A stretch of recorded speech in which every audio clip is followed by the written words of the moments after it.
A Gama Filmes apresenta pra vocês o filme. Me remexo muito, eu me remexo muito, remexo.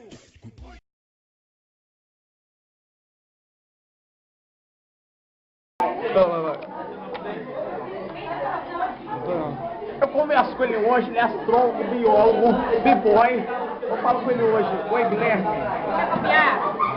Copiou? Ah, tá. Eu começo a fazer o livro da origem. Guilherme. É isso que vocês estão estudando, que é a prova.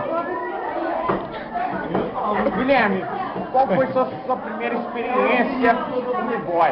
Como é que foi? Pô, cara, experiência aí de boa aí. Obrigado. Não, eu não comando. Então conta pra gente por que você não é mais virgem.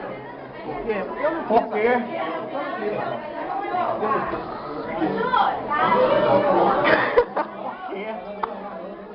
Porque na vida de verdade. Então explica de todo o coração. Você é gay.